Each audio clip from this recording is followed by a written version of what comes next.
buenos días, buenas tardes, buenas noches. Espero que se encuentren muy bien.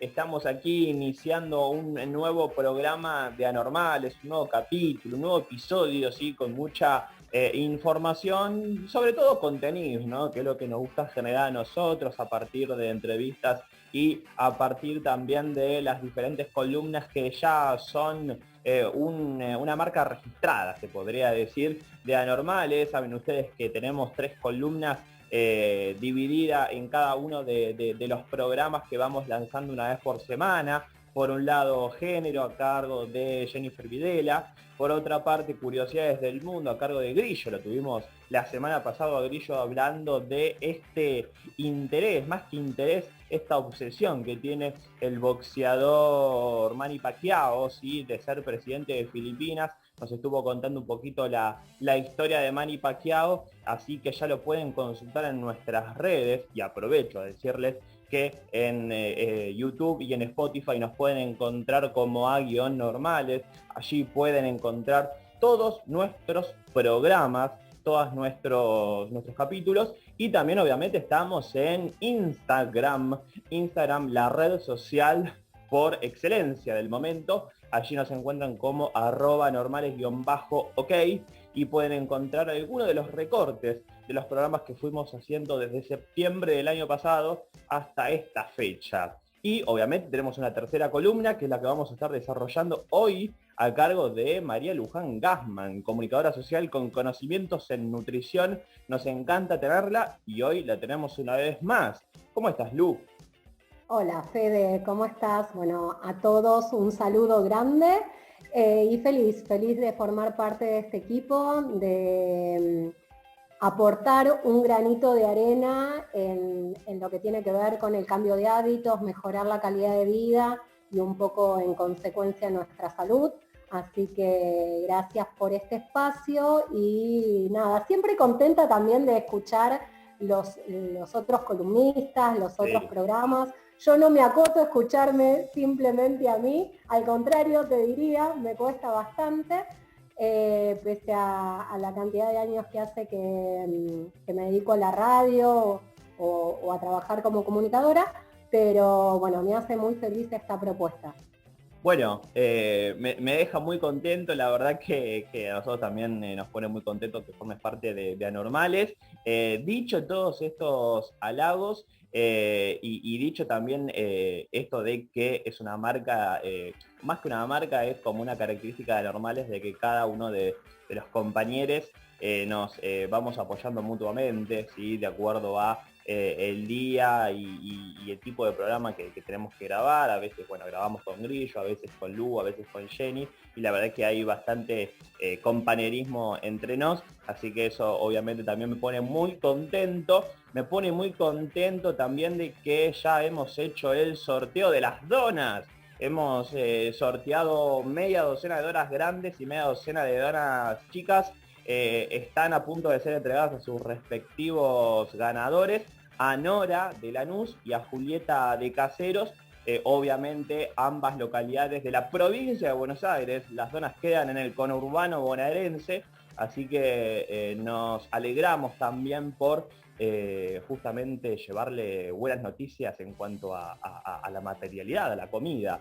Obviamente esto, Lu, vos oído sordo, ¿no? Porque son donas totalmente... Pero no aportar. No, bueno, a ver, son pequeños permitidos que uno puede tener. Claramente no recomendaría basar nuestra alimentación en donas, Claro. pero una vez cada tanto está bien y de hecho yo también las consumo, ¿no? Claro. Esto no quiere decir que nunca jamás, pero no por ahí como para tener una alimentación equilibrada y también dependiendo del objetivo. De todos modos, a una persona que quiere engordar, le recomendaría que coma determinados alimentos que lo lleven a elevar su peso, pero de un modo saludable. Por Claro. ahí no sería el alimento ideal, pero bueno, no pasa nada como licencia y aparte también está muy bueno hacer un sorteo y que llegue a la gente. Así que próximamente también desde este lado vamos a estar aportando también a este sorteo y si me permitís, ya hacemos un adelanto. Bien. En principio vamos a regalar a todos nuestros nuestros oyentes, la posibilidad de que participen de una masterclass en alimentación y nutrición que realmente es interesante en principio porque está dada por un médico cardiólogo, deportólogo que está especializado también en nutrición. Muy bueno. O sea, una voz más que oficial, no es simplemente alguien que desde su humilde lugar trata de aportar, sino que es una persona con conocimientos y respaldados con la academia.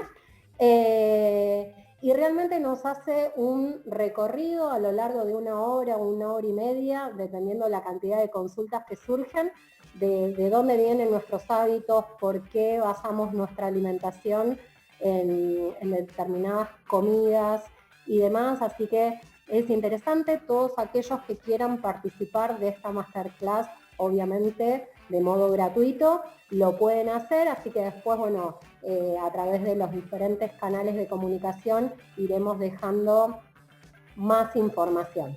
Muy bien, muy bien. Me encanta la información que nos das, que le das a nuestros oyentes. Así que les decimos a todos ellos y ellas que se queden ahí prendidos en las redes de Anormales, porque vamos a estar informando sobre este tema. En un rato, en este programa número 26, vamos a estar hablando con Juan Mascaró, ¿sí? Integrante de DOCA, la Asociación de Documentalistas Argentinos. Él también es docente, es también cineasta, para hablar del Fondo de Fomento Cinematográfico. Saben ustedes que están llevando a cabo un reclamo, no solamente DOCA, sino también varias entidades enmarcadas en lo que es la cinematografía argentina, acerca del peligro que está corriendo el Fondo de Fomento Cinematográfico, a partir de un inciso, ¿sí? De un polémico inciso del artículo 4 de la ley 27.432, ya le vamos a estar consultando mejor a Juan, pero justamente este inciso determina, ¿sí? O condiciona los fondos que el Estado Nacional tiene que destinar por ley, por la ley 17.741, a el INCA, ¿sí? El Instituto Nacional de Cine y Artes Audiovisuales. Así que en un rato Juan Mascaró nos pone en tema acerca de esta importante cuestión, y también con Lu, obviamente, la columna de nutrición. Lu, ¿de qué vamos a estar hablando? Hoy vamos a estar hablando en principio de lo que significa estar en un peso saludable, en un sobrepeso y en una obesidad. Me voy a basar en informes de la Organización Mundial de la Salud también, con unas cifras alarmantes en cuanto a que ha crecido mucho en los últimos años esta proyección que se había hecho acerca de la obesidad y el sobrepeso, que crecen de manera exponencial en todo el mundo, particularmente algunas cuestiones en nuestra región.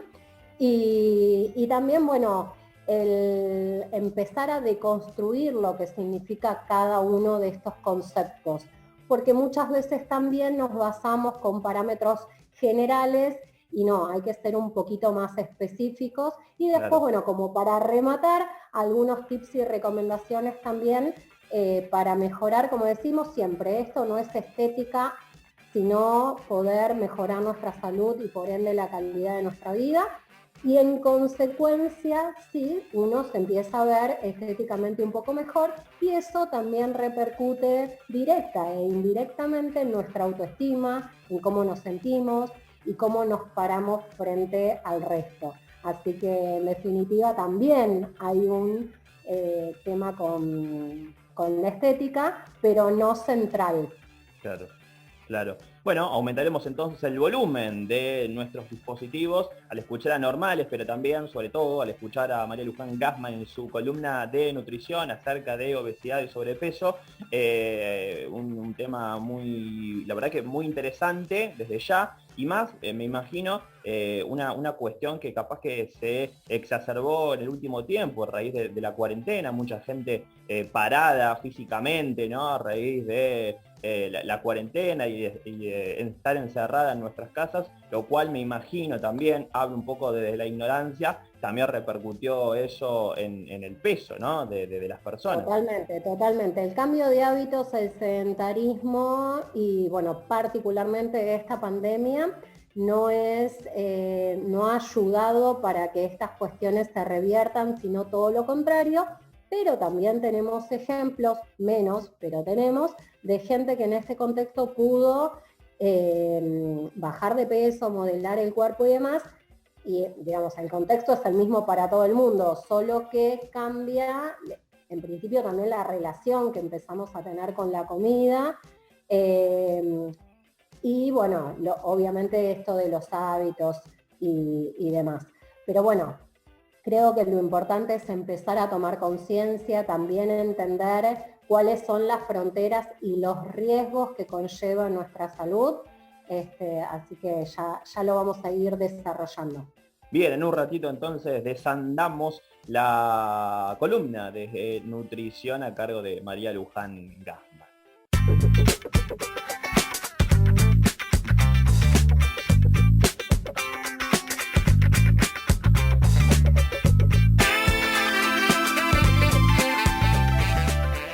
Muy bien, seguimos aquí en Anormales, tal como les había adelantado hace un ratito nada más, en este programa número 26. El Fondo de Fomento Cinematográfico está en peligro, ¿sí? Hay varias entidades cinematográficas de la República Argentina que están denunciando esta cuestión y ya lo tenemos en comunicación a Juan Mascaró, integrante de DOCA, ¿sí? La Asociación de Documentalistas Argentinos y obviamente también cineasta. ¿Qué tal, Juan? ¿Cómo estás? Acá Federico Esteban. ¿Cómo andan? ¿Cómo andan? ¿Qué tal? ¿Cómo estás? Gracias por sumarte. Bien, todo bien, acá andamos. Juan, bueno, preguntarte desde ya acerca de esta preocupante cuestión, ¿por qué desde DOCA y desde las diferentes entidades están denunciando el peligro del Fondo de Fomento? Bueno, mirá, es una ley de presupuesto que no está directamente vinculada al cine, una ley que votó el macrismo, digamos el macrismo mayoritariamente, pero también lo votaron en ese momento diputados de la oposición, muchos de ellos incluso vinculados al tema de la cultura y el cine. Cuando se habló del tema, varios argumentaron que fue una ley de estas de tratamiento express que se votó entre gallos y medianoche en los últimos días de diciembre del 2017 y que se les pasó o que se comieron el sapo, por así decirlo. Recuerdo ese comentario de Pino Solana, por ejemplo, que en ese momento estaba en la Cámara.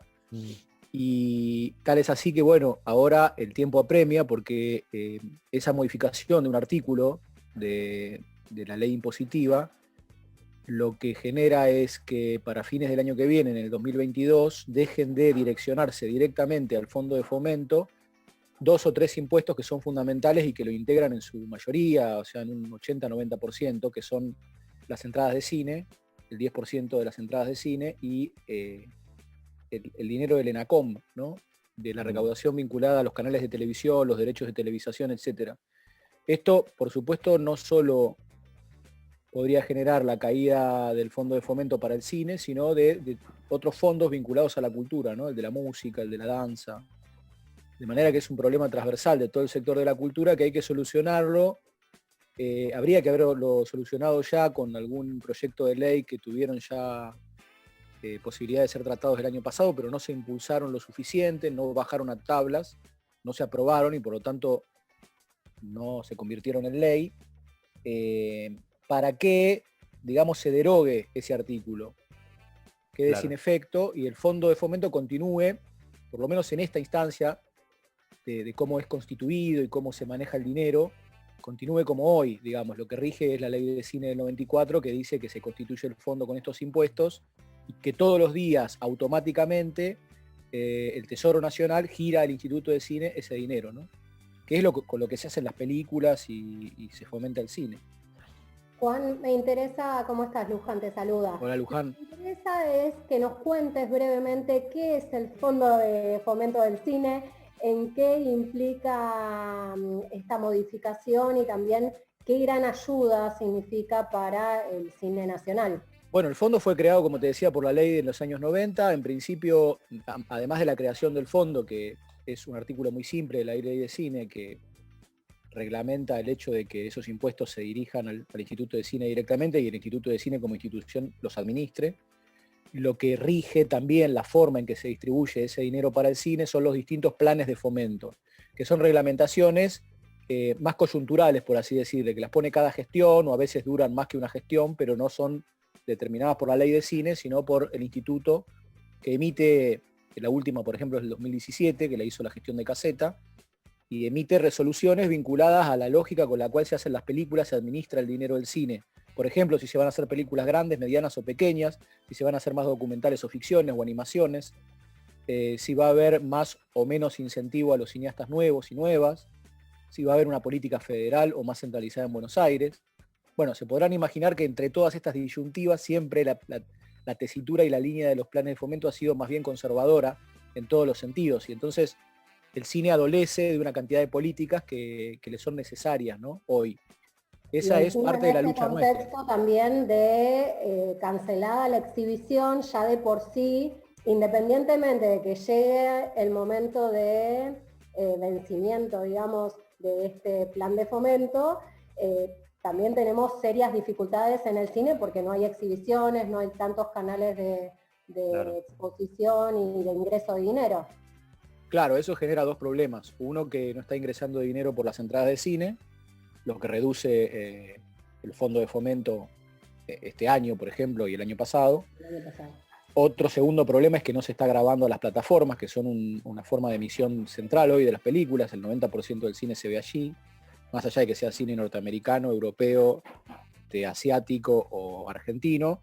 Todas esas películas deberían estar grabadas por también. Eso fue un debate jurídico en un momento que se argumentó que había uno de los artículos de la ley de cine que servía, un artículo que en su momento grabó a los videoclubs, y se hablaba de los videogramas grabados, ¿no? O sea, todo el alquiler o venta de películas en formato de video.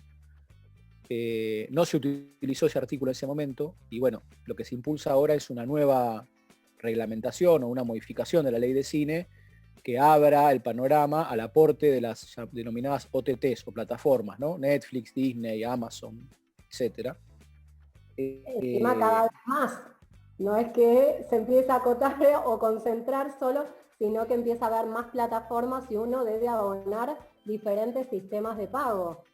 Claro, las plataformas son cada vez más, pero además se centralizan las empresas y se unen, digamos, por lo que cada vez también más es el monopolio o el oligopolio, ¿no?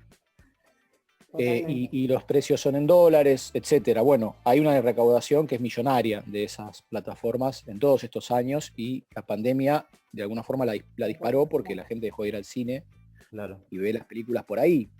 Las plataformas deben ser grabadas. También hay debates en torno a si debe ser el pago de los abonos lo que se dirija al fondo de cine, o por el contrario, o como complemento, un impuesto a las ganancias de las OTTs, que es lo que está haciendo Europa, lo que le exigió Francia, España, Portugal, Alemania a las plataformas, ¿no? Bueno, eso podría triplicar o cuatriplicar el fondo de fomento, llevarlo de 2.000 y pico, 3.000 millones que hoy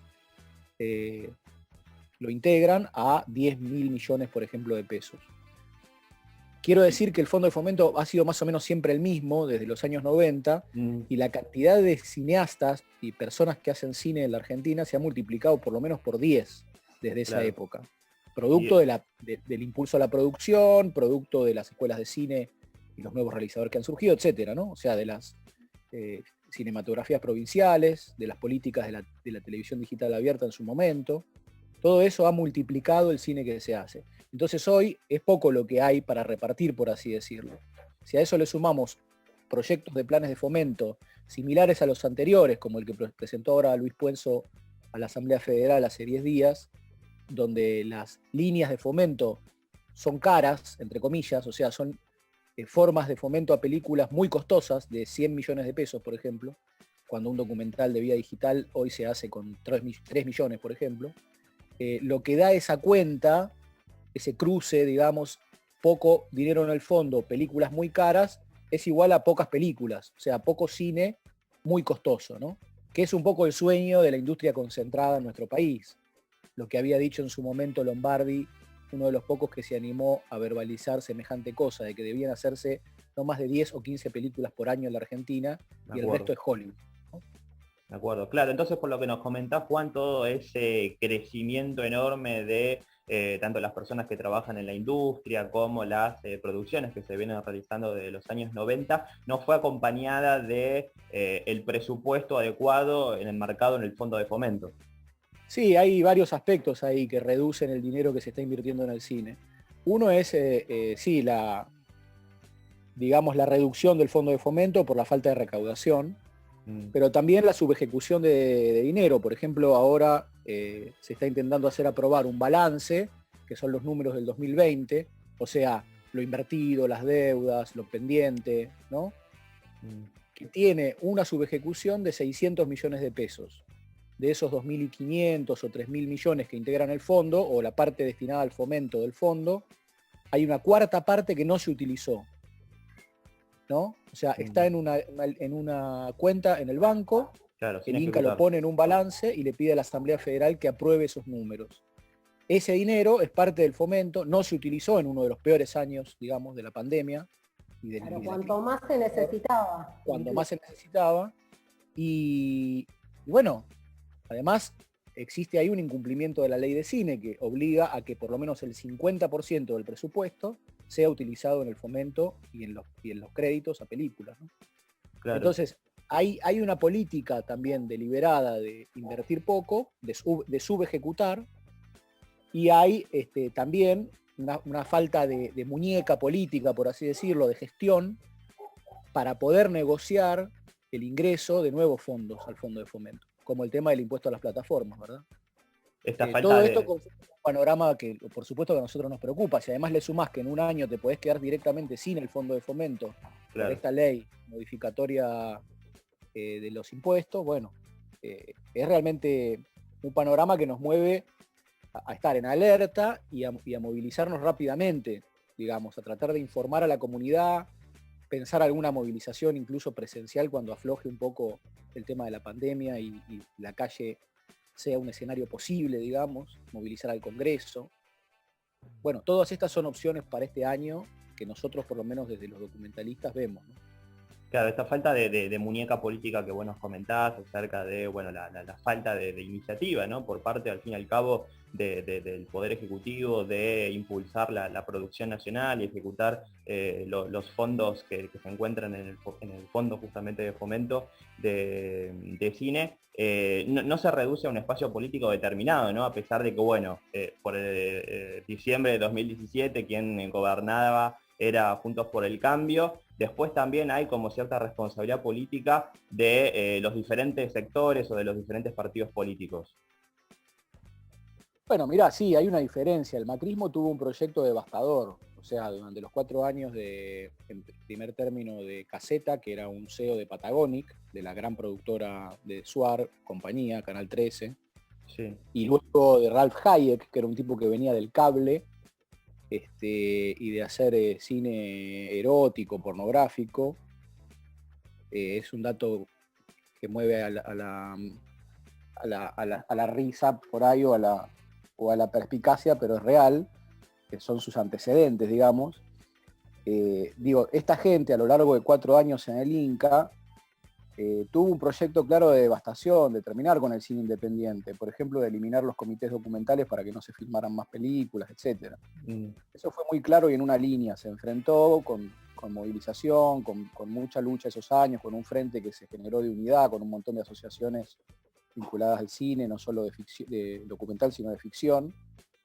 Y eso, en algún punto, por así decirlo, se redujeron los costos, ¿no?, de ese proyecto. Claro.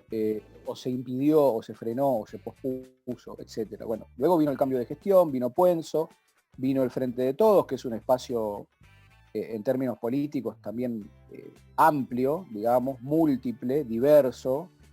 No es ya el proyecto que había tenido el kirchnerismo con la televisión, con la ley de medios, etc. Eso está claro para todo el sector de la cultura.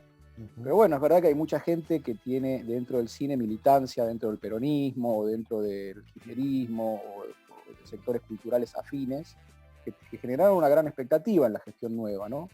donde había la idea de que podía haber un cambio en las políticas, que se iba a hacer respetar la cuota de pantalla, cosas que además en los primeros días Puenzo y Nicolás Batlle, el vicepresidente, expresaron en reuniones y en encuentros, ¿no? Me recuerdo esas reuniones en la ENERC, en la Escuela de Cine del Instituto, allá por el diciembre de 2019, donde se dijeron cosas como estas. Bueno, nosotros fuimos también como DOCA y tuvimos un discurso, si se quiere, sobrio, pero dejando claro que no se podía correr ninguna gestión, ni esta ni ninguna, del cumplimiento de la ley de cine. Y esto es, por ejemplo, el 50% del dinero puesto en fomento y en créditos, ¿no? Y en impulso al cine. Así que, como te digo, hubo distintos posicionamientos, pero hay continuidades también en esta gestión. Claro. Hace pocos días surgió, por ejemplo, la noticia de que hay 2 o 3 gerentes que son estratégicos dentro del Inca. Viviana Iroli es una, Lucas Lettinen es otro, que son personajes que vienen de la gestión macrista y que en algún punto no hacen tampoco obediencia de vida, como suele decirse, ¿no? O sea, llevan adelante sus propias políticas o la continuidad de determinadas políticas o ideas acerca del cine dentro de sus gerencias y tienen un amplio margen de maniobra, por así decirlo, o de autonomía. Entonces, bueno, digamos, eso también nos preocupa, lo planteamos, lo decimos, lo denunciamos. Mucha gente lo piensa y no lo dice también, pero bueno, a veces nos toca ese rol también, ¿no? Ser un poco los portavoces de una situación de disconformidad que nos excede, pero de la que somos parte, formamos parte también. Claro, como que el problema, perdón que te interrumpa, Juan, pero por lo que me comentás también el problema está dentro, ¿no? En el Inca, en este caso, a raíz de estas 2 personas, por decirlo. Sí, el problema es que no alcanza, digamos, con que Puenzo o en su momento Caseta sean personas del cine, como decía la comunidad audiovisual o cinematográfica, ¿no? Sí. Un poco con la idea de que bastaba con que ellos fueran realmente cineastas o productores, a diferencia de otros que eran funcionarios, para que conocieran los problemas del cine y los enfrentaran. Bueno, no alcanza porque en el cine pasan distintas cosas también, y hubo siempre un sector que tuvo este proyecto de un poco cine, un cine profesional entre comillas, caro, y de acaparar de alguna forma el dinero del fondo, ¿no? Y eso, por supuesto, va en detrimento de todo lo que nosotros reclamamos, que es que la gente nueva filme, que se impulsen no solo nuevas películas, sino nuevas narrativas, nuevas estéticas, nuevos lugares desde donde contar. Esto ya ha pasado, viene pasando. A futuras generaciones que puedan ir desarrollando las herramientas de este género audiovisual. Por supuesto. Claro, Luján, porque vos pensás todos los estudiantes, por ejemplo, que salen hoy de las escuelas de cine, en todo el país, que se han además multiplicado. La escuela de cine, la ENERC, por ejemplo, que es la escuela de cine estatal que depende del instituto, ha abierto sedes en la Patagonia, San Martín de los Andes, o en el norte, en Jujuy, en Formosa. Bueno, de ahí sale gente todo el tiempo que está pugnando, por así decirlo, por filmar, ¿no? Nosotros no podemos hacernos los distraídos con esa situación, con ese panorama, con ese crecimiento, que además trae todo el tiempo nuevas películas, nuevas ideas, películas que la gente ve, muy en contra del discurso que se ha tratado de instalar, donde el cine argentino no es visto, no genera interés, etcétera, ¿no? Hay un problema de exhibición, de pocas pantallas disponibles, de poca difusión de las películas, pero recién allí cuando, digamos, se pudiese generar una suerte de política de justicia sobre esos aspectos de la cinematografía, uno podría tomar lectura de qué películas quiere o no quiere la gente ver. Hoy, mientras la gente no se entere que esas películas existen, poco podemos decir acerca de si les gusta más una de Disney o un documental de vía digital. Porque en realidad es ficticio que establezcamos que la ven más a la de Disney. Seguramente ven más la de Disney, pero porque salen y a la vuelta de la casa está esa película, ¿no? O en su televisión. Son todos los esquemas de... Y el bombardeo indirecto incluso con, no sé, cómo se apunta también a la cajita feliz, a los personajes, claro, todo el yogurcito contexto de la exhibición y del... Va mucho más allá de lo que es literalmente la exhibición. Total. Bueno, eso hoy también se está modificando, ¿no? O sea, estamos frente a un panorama nuevo donde las pantallas son Netflix, Disney, Amazon, Flow. Entonces, también allí se necesitan políticas de regulación. Por ejemplo, la cuota de pantalla que tenían antes las pantallas presenciales, llamémosles, bueno, hoy la necesitan también las plataformas. Nunca se cumplió la cuota de pantalla en las salas, de todas formas, ¿no? Siempre se hizo trampa con eso. Siempre las cadenas eligieron, por ejemplo, pagar las multas, que eran irrisorias, en lugar de respetarla, la cuota de pantalla, ¿no? O trampeaban con los días donde se pasaban las películas, los horarios. Bueno, existe una ley que lo determina, pero no se cumple. Por eso también nosotros, a la hora de hablar de nuevas leyes, decimos, cumplamos la ley de cine y después hablemos de nuevas leyes. Porque modificar la ley hoy también implica un riesgo, ir al Congreso, pensar para qué lado se va a modificar, qué lobbies pueden circular y presionar en el Congreso hoy. No vemos un terreno, por así decirlo, seguro, ¿no? En ese sentido.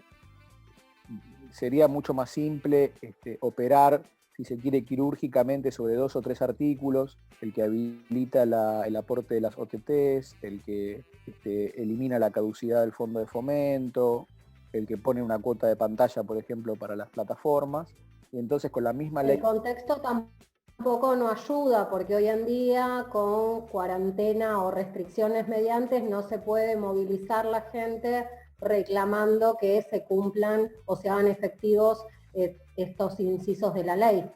Claro, esa es una dificultad que tenemos, y sobre todo el sector de la cultura, que no es movilizar, digamos, a los desocupados que ayer llenaba la 9 de julio, ¿no? O sea, es un sector en ese sentido más retraído, más difícil, más clase media. O sea, hay un montón de factores ahí, ¿no? Claro. Que dificultan una movilización. Además, pensá que las reuniones son virtuales. Por ejemplo, la Asamblea Federal, que fue el otro día, no había dónde movilizar porque es un Zoom, digamos, que se está haciendo. Muchas veces nosotros íbamos a la puerta de los lugares donde se efectivizaban esas reuniones, ¿no?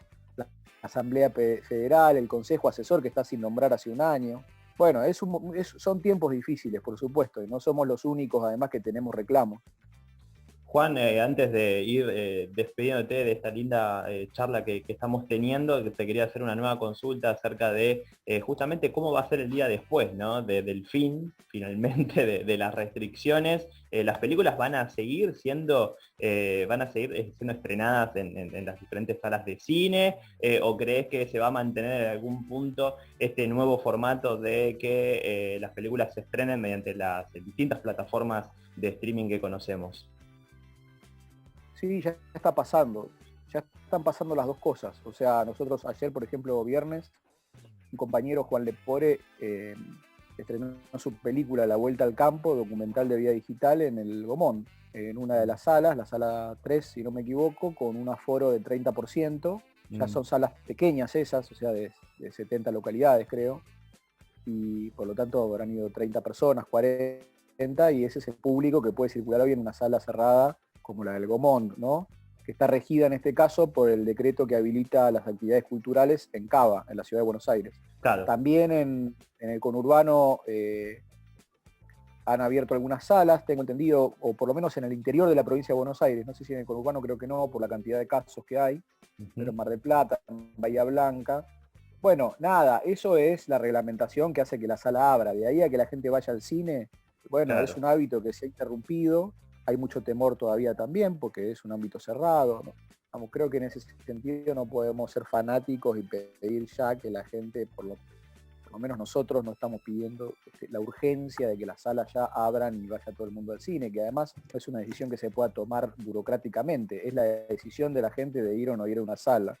En el medio tenés todo el proceso de transformación de los hábitos de consumo del audiovisual, que se viene plasmando hace por lo menos 5 o 6 años, y que con esto de la pandemia tuvo un repunte direccionado al consumo de plataformas. Eso es innegable.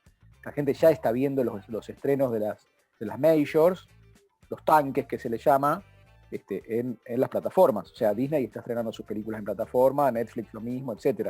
Ya hay un cruce incluso de las películas que van al Oscar y a los festivales y que están producidas por plataformas, ¿no? O sea, ya es innegable que la plataforma vino a ocupar el lugar de la sala. ¿Eso significa que el cine presencial dejará de existir? No creo, pero también es un experimento lo que venga de aquí en adelante, ¿no? Me parece. Y Sí, además, a lo mejor hay que ver qué tipo de cine es el que sobrevive en las salas.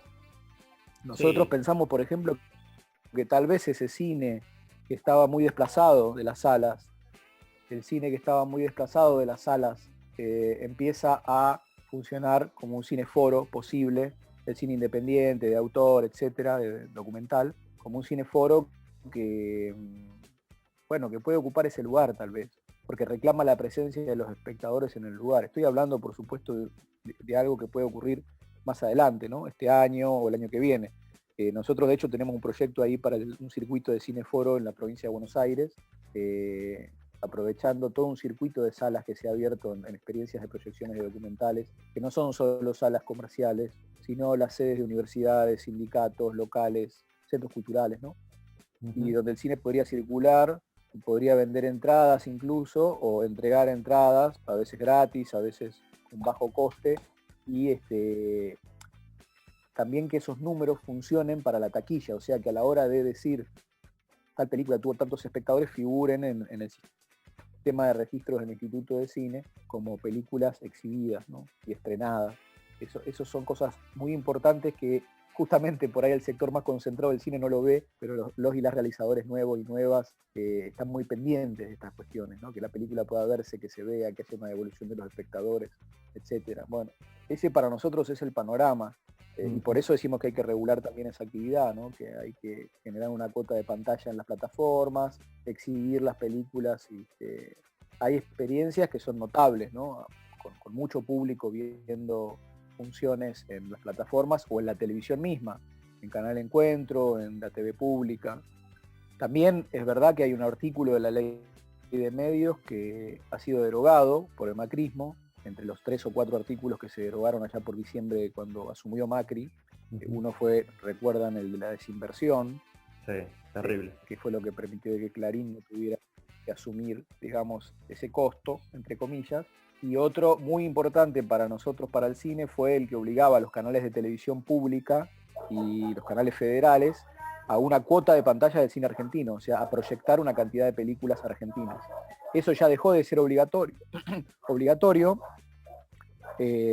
Muchas veces se organiza de todas formas, pero no es obligatorio por ley, entonces ya no tenemos ese cupo de alguna forma de películas, ¿no? Claro, claro. Juan, te queremos agradecer por la charla, por ponernos al tanto de lo que está pasando con el Fondo de Fomento Cinematográfico. Esperemos que se solucione, que se normalice rápidamente para seguir impulsando las tan importantes e interesantísimas producciones audiovisuales aquí en Argentina. Así que te agradecemos y te mandamos un abrazo grande. Bueno, yo les agradezco el tiempo, el interés por estos temas y seguro que nos vamos a estar encontrando porque va a ser un año agitado este. Esperemos que pronto se solucione todo. Fuerte abrazo y lo mejor. Un abrazo para ustedes.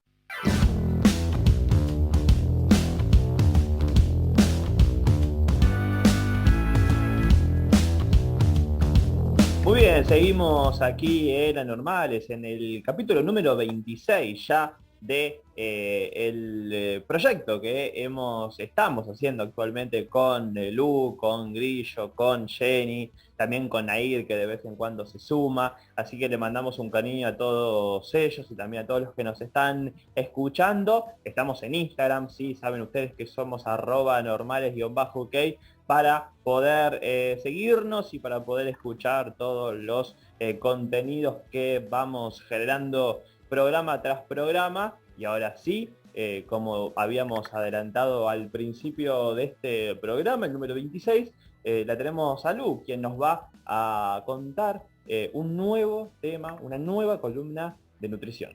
Exacto. Bueno, hoy vamos a empezar a hablar de lo que significa el sobrepeso y la obesidad en nuestro cuerpo y también cuáles serían los valores aproximados para estar en un peso saludable.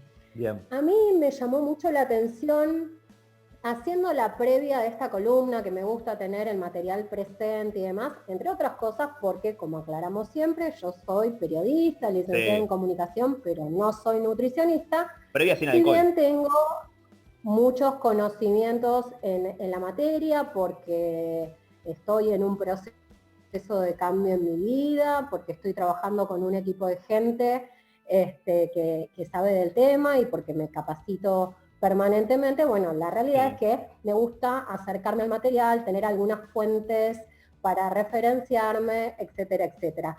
Y me había puesto a pensar que nunca habíamos hablado puntualmente de lo que representan estas palabras, y cuando me puse a buscar, bueno, estas referencias y de organismos con prestigio, como puede ser la Organización Mundial de la Salud, me encontré con datos alarmantes. Y les cuento. A ver. Desde 1975 la obesidad se ha triplicado en todo el mundo.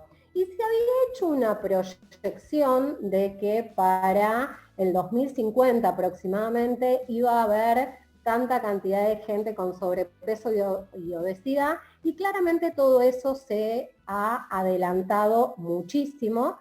Y en 2016 se hizo un estudio. Estos estudios obviamente se hacen cada cierta cantidad de tiempo, dentro de las problemáticas que tenemos a nivel mundial. Tal vez no es la que requiere digamos, un abordaje urgente, pero aunque parezca mentira, sí, porque en realidad esto repercute en la calidad de vida y por ende en todas las consecuencias que se pueden tener por tener problemas de salud. Internaciones, cantidad, bueno, ahora en esta pandemia, COVID mediante, se ha visto también que dentro de los grupos de riesgo entran las personas con obesidad.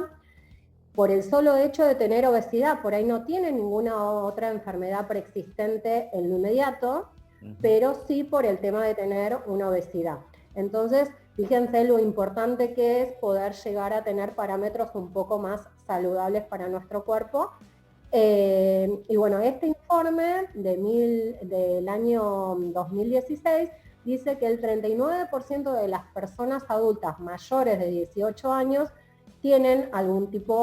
tenían en ese momento algún tipo de sobrepeso, y el 13% eran obesas. A los números de hoy, claramente esto ha crecido, no tenemos los valores actualizados, pero sí son datos para tener en cuenta, sobre todo porque sí algunos informes que se han hecho en este contexto de pandemia indican que han crecido y de una forma exponencial. Claro. Y también esto aplica a los niños. Cada vez hay más niños y adolescentes con problemas de sobrepeso y obesidad, lo cual tenemos que intentar revertir de algún modo. Que es un montón el número que nos pasaba, 39%. Este 39% ¿está incluido el 13% que nos comentabas de las personas obesas, o este 13% no, se sumaría el 39%? 39% gente con sobrepeso, un 13% de personas obesas, o sea que estamos rondando prácticamente el 50% de la humanidad. Sí, 54%. Y acá también hay que hacer un paréntesis, porque tenemos regiones como todo lo que tiene que ver con sobre todo con América Latina, donde tenemos aproximadamente un 60% de personas con sobrepeso, y otras como lo que son los asiáticos, por ahí la cultura japonesa que come más pescados y otras cosas. Para definir antes, para seguir desarrollando la columna, antes estaría bueno definir brevemente lo que es el sobrepeso, ¿no? O sea, cabe recordar que el sobrepeso, desde mi humilde sabiduría, es justamente cuando la persona se encuentra fuera del peso ideal de acuerdo a su estatura. Hay como un cálculo determinado justamente para determinar ese promedio que debe tener una persona de peso, ¿no? Exacto, bueno, en principio toda la acumulación anormal o excesiva de grasa es perjudicial para la salud, y eso es lo que nos coloca en un sobrepeso o una obesidad. Claro. Ojo acá, porque todos los informes de la Organización Mundial de la Salud nos hablan del índice de masa corporal, que por supuesto que es un indicador, un índice particularmente que hay que tener como referencia y prestarle atención, pero no es decisivo, porque en realidad esta es una fórmula que se saca en relación al peso y la altura. Vos podés tener dos personas con el mismo peso y la misma altura, pero dos composiciones totalmente distintas, que esto en algún momento lo hemos mencionado. Por ejemplo, uno que tenga un problema de obesidad y otro con el mismo peso y la misma altura puede ser fisicoculturista, donde el porcentaje de grasa sería mínimo y el de músculo llevado al margen superior. Sí. Mientras que por el otro lado, todo lo contrario, una persona con una vida sedentaria, malos hábitos y demás, que ha desarrollado un porcentaje de grasa muy grande y el de músculo está en su porcentaje mínimo. Entonces, ¿es importante este índice? Sí, por supuesto, hay que tenerlo en cuenta, pero después entran otras variables, como por ejemplo el género. Sí. Los hombres tienen menor porcentaje de grasa y mayor porcentaje de músculo en relación a las mujeres. Esto obviamente en parámetros más normales, ¿no? Obviamente que si llegan a una obesidad amorfa, se superan todos los límites ampliamente, pero bueno, dentro de los parámetros normales, los hombres suelen tener porcentajes de grasa menores a los de las mujeres y por ende mayor porcentaje de músculo. Esto también en general en los pesos saludables está bastante equilibrado. Si tenés mucho músculo es probable que tengas menor porcentaje de grasa y obviamente al revés, cuando el porcentaje de grasa es alto, es muy probable que tengas un porcentaje de músculo menor. Es mi caso. Mira, justo acá me estaba haciendo el cálculo del índice de masa corporal. Estatura en centímetros 1,84, 184 mejor dicho, peso en kilogramos 82, me da 24,2, ¿sí? Y de acuerdo a la composición corporal, que debería ser entre 18,5 y 24,9, corregime cualquier cosa si me equivoco, Lu, estoy ahí, 24,2. Estás al límite, ¿eh? Voy a dejar... En realidad, esto que les digo, el índice de masa corporal se empieza a considerar sobrepeso cuando da arriba de 25, por eso vos tenés el límite de 24,9, y obesidad cuando supera los 30. El tema es que obviamente también hay que incluir en este porcentaje o en estos parámetros el porcentaje de grasa, porque podés, en tu caso, ponele, vos estás dentro de un rango normal, sí, al límite, pero no importa, normal. Sí. Siempre lo ideal sería ponerle en tu caso, un 20, un 22, claro, sería muy saludable, para no estar, siempre los límites no están buenos. Es como aprobar, sí, podés aprobar con 4, pero mejor por lo menos sacarte un 7. Sí, estar en el promedio del promedio. Claro, eso sería como lo ideal, pero bueno, más allá de eso, otra manera un poco más rudimentaria de ver cómo está el porcentaje de grasa, sí, si bien hay fórmulas que se pueden sacar y demás, pero bueno, ya tendríamos que meternos en programas específicamente para que sean serios y contemplen bien los valores. El centímetro.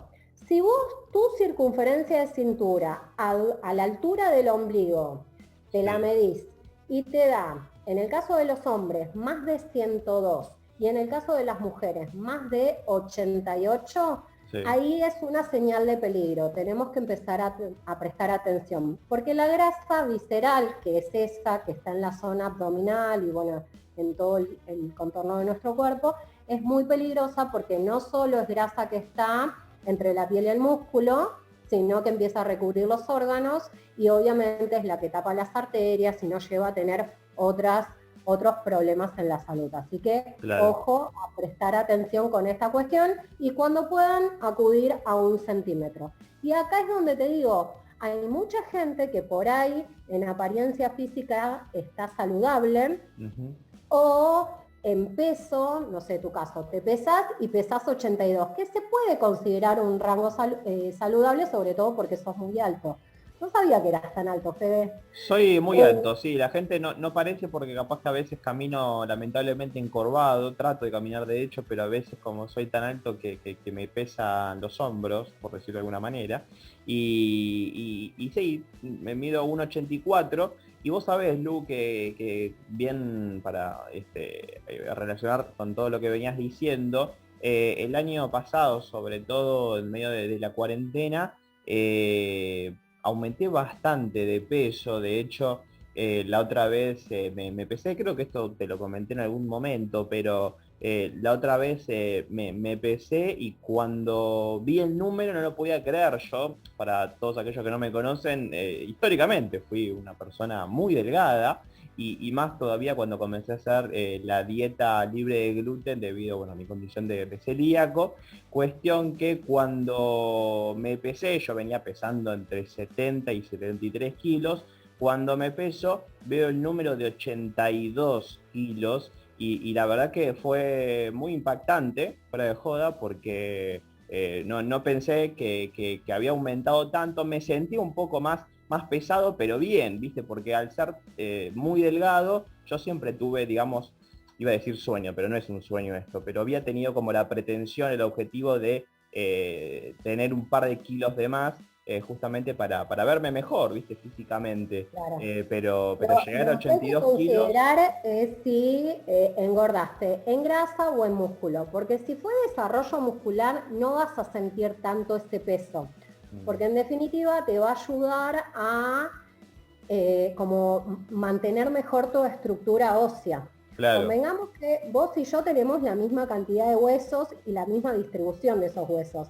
Lo que cambia, independientemente de la altura, es el porcentaje de grasa.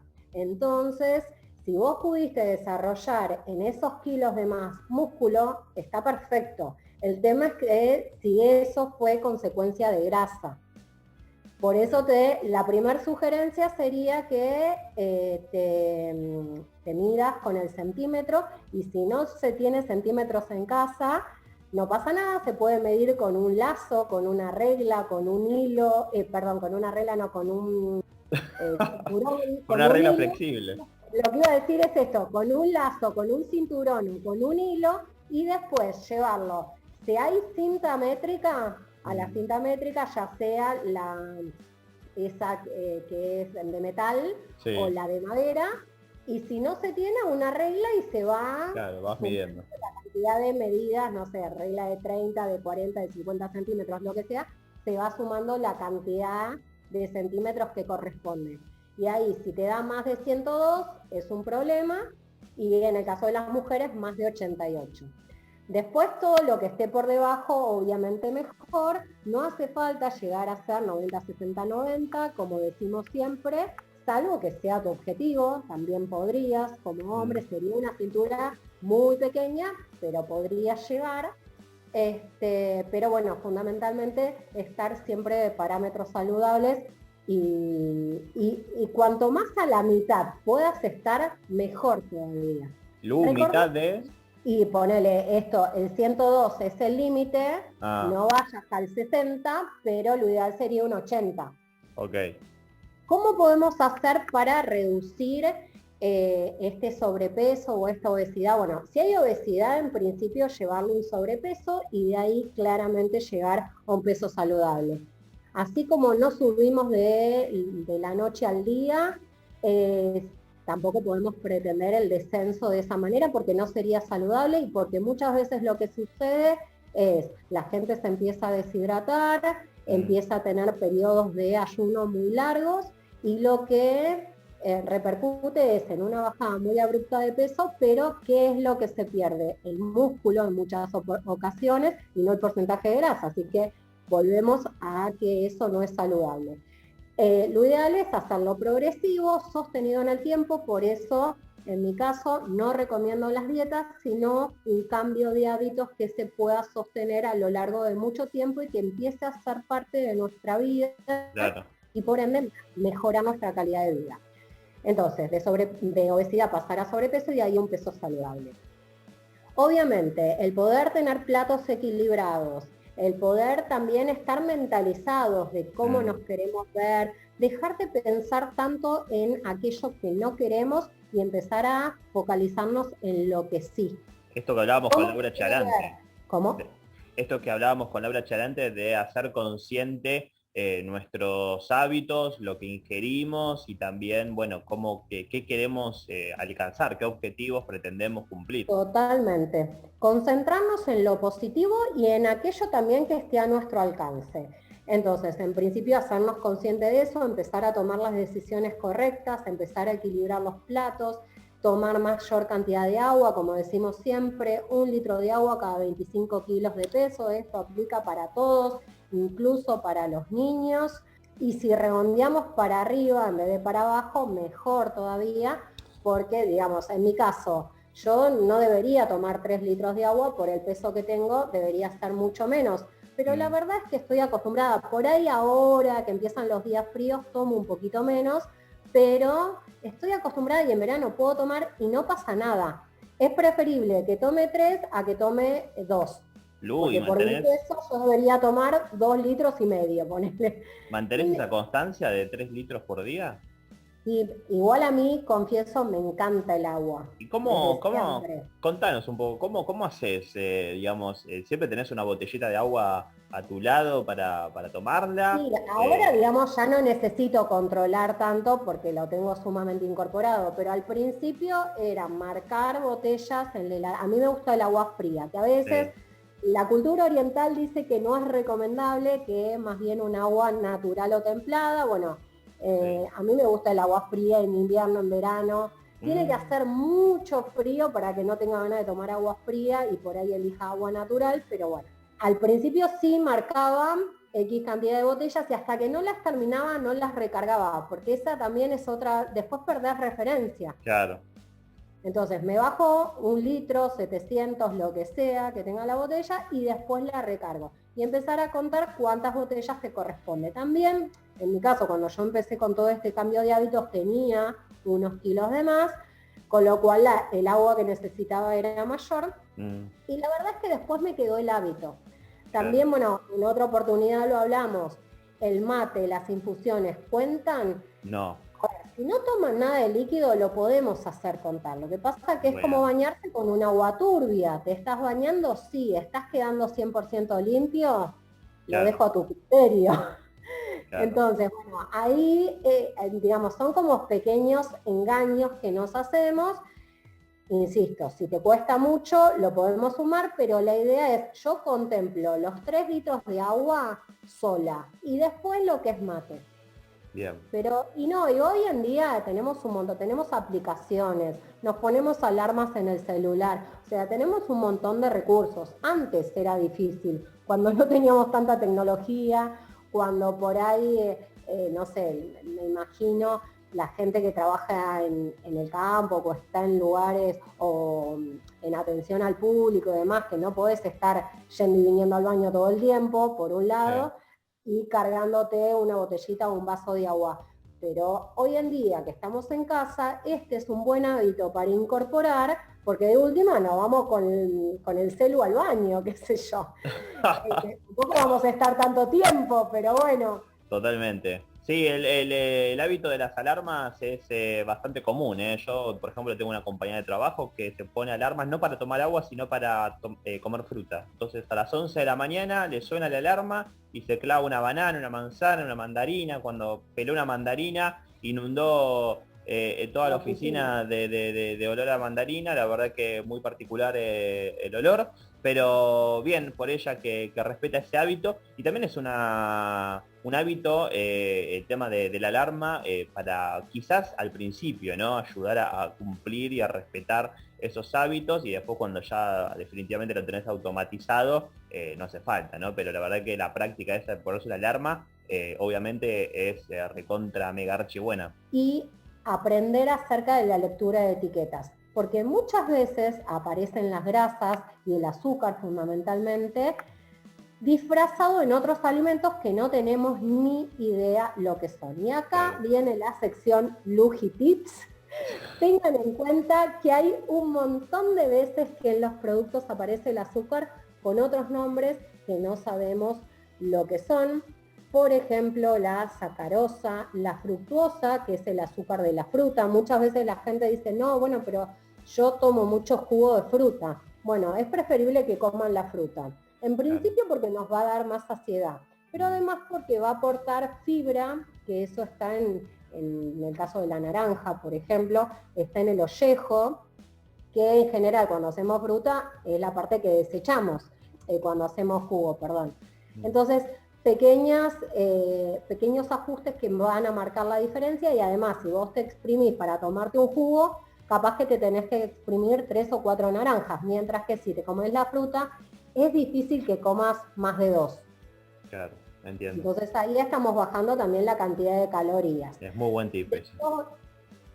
Existen otros sinónimos del azúcar como el jarabe de maíz, el agave, el sirope, la dextrosa, como muchos otros nombres que ahí tenemos que prestar atención. En cuanto a la lectura de etiquetas, siempre tengamos en cuenta de leer los productos atrás, no al frente, porque al frente la ley de etiquetado en Argentina es muy vaga y nos permite poner cualquier cosa, por ejemplo, 100% integral, no sé, sí, sin azúcar agregada. Sin azúcar agregada, un montón de cosas, pero después cuando vamos atrás y aprendemos a leer, por ahí es todo lo contrario. Así que es fundamental y lo que sí está bueno saber es que los productos aparecen, digamos, lo que tiene el contenido aparece de mayor a menor. Entonces, si arranca con azúcar, harina, fructuosa, sectosa, jarabe de maíz y demás, son un montón de sinónimos del azúcar. Claro, está bien, lo desechamos, básicamente. Ojo.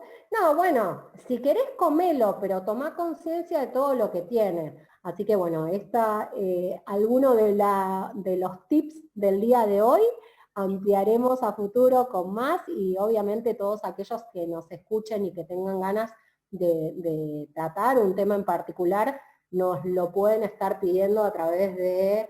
de tu Instagram.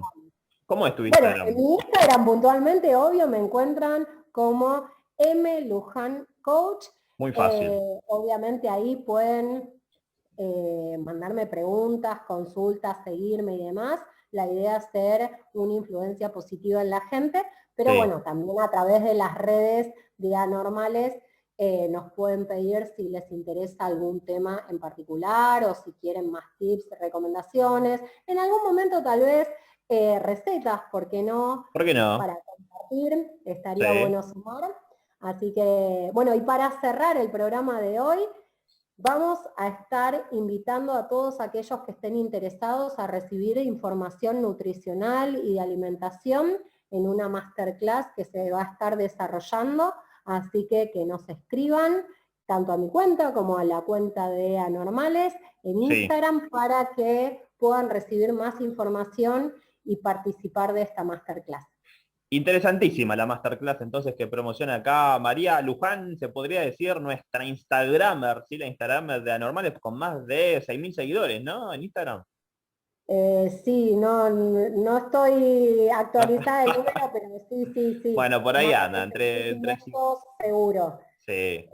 Con ganas ya te digo, no sé si de ser un influencer, pero sí de un ejemplo positivo en la gente y demostrarles un poco a través de mi día a día y las cosas que elijo, que leo, que consumo y demás, que se pueden mejorar los hábitos. Totalmente.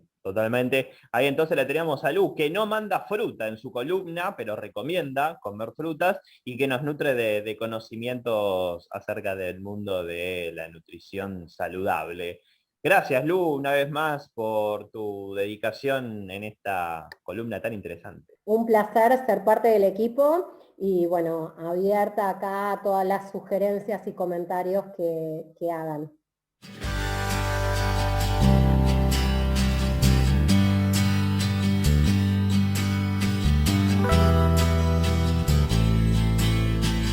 Muy bien, ahí entonces la teníamos a María Luján Gassman hablándonos de obesidad, sobrepeso y la importancia de mantener una dieta saludable a base de frutas y verduras y también de chequear siempre las etiquetas de los productos porque las marcas, las grandes marcas sobre todo siempre tienden a engañarnos o a tratar de engañarnos, entonces nosotros también tenemos que saber cómo descifrar sus estrategias para engancharnos y vendernos sus productos. Estamos llegando al final del programa. Quiero agradecerle a Lu, quiero agradecerle a Grillo, a Jenny, a todos los que nos están escuchando. Estamos aquí organizando, o mejor dicho, organizando, planificando la entrega de el último sorteo que hicimos aquí en Anormales Vamos a continuar con los sorteos desde aquí porque nos gusta también agasajar a nuestros oyentes. Saben ustedes que este programa, así como los otros 25 programas, están colgados en nuestro canal de YouTube, que es Anormales, ¿sí? A-Normales, y también en Spotify como A-Normales, mientras que en Instagram somos anormales-ok, y la K, ¿sí? Ok sería, mejor dicho, así que allí pueden sumarse. Le quiero agradecer también a Lucas Escalante, que tiene ya el dibujo ahí a punto caramelo. La otra vez Lu me mandó cómo está quedando. A vos ya te tiré lista. Después te voy a mandar por WhatsApp cómo estás quedando. Ver. Vos ya estás pipí cucú. Yo también, pipí cucú, o trato de estar pipí cucú. Por suerte me dibujó del cuello para arriba y no del cuello para abajo. Y después está ahí dibujando a Jenny y a Grillo, más que nada agregándole color. Estamos los 4 ahí en la ilustración de Lucas Escalante, ¿sí? Lo encuentran en Instagram como escalante.art. Realiza todo tipo de ilustraciones y caricaturas. Obviamente vamos a seguir compartiendo sus laburos, así como el laburo que nos está haciendo, ¿sí? Que es hacernos a nosotros. Así que le agradecemos eternamente a Lucas Escalante. Esto fue todo por hoy. Lu, bueno, estamos hablando y por favor cuídate hoy más que nunca, que la pandemia sigue vigente. Sí, hay que cuidarse.